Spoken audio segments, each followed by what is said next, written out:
We didn't have any water, we didn't have any food, we didn't have much of anything. The looks on people's faces was disastrous.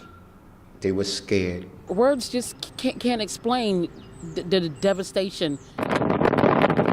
It's been a year since Superstorm Sandy wreaked havoc here in Coney Island, destroying homes, displacing families, and leaving scars on the hearts of many Brooklynites who say they will never forget that fateful storm.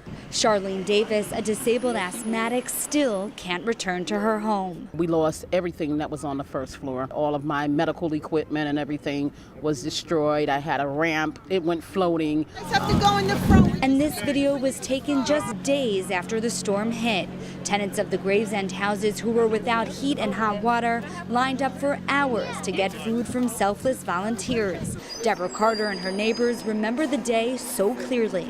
We had soup and sandwiches that day, and we were thanking God that we were able to get something to eat. But despite these hardships, the community continues to rebuild. A symbol of Coney Island's recovery is no more evident than from the rebuilding of this pier I'm standing on, which was completely destroyed by Sandy. Brooklynites say having it back helps the community as a whole continue to recover.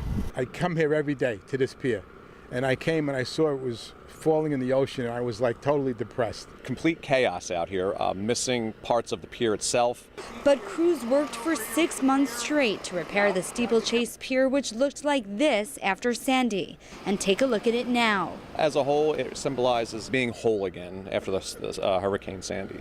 Probably about 60 years old. Here at Dino's Wonder Wheel amusement park, Sandy destroyed almost every ride. Owner Dennis Vuderis says they didn't have insurance and had to spend more than $500,000 to get the rides back up and running. In 40 years here, we've never had a drop of water in our basement.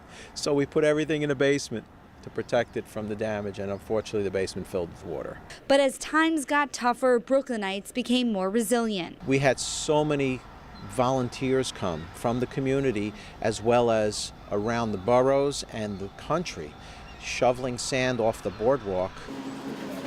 And back here at the Gravesend houses 1 year later, Thomas NEVE from the Brooklyn Food Pantry, reaching out community services, is still dropping off food for these same tenants on the same corner. This issue of hunger in their community for years, and then the Superstorm Sandy has caused even a greater effect on their hardship.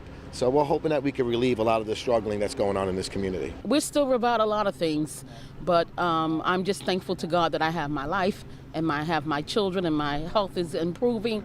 But there's still a lot more that needs to be done. And although they've already endured so much, the people of this community say they'll continue to move forward and always stick together. Reporting from Coney Island, Dana Arschin, News 12, Brooklyn.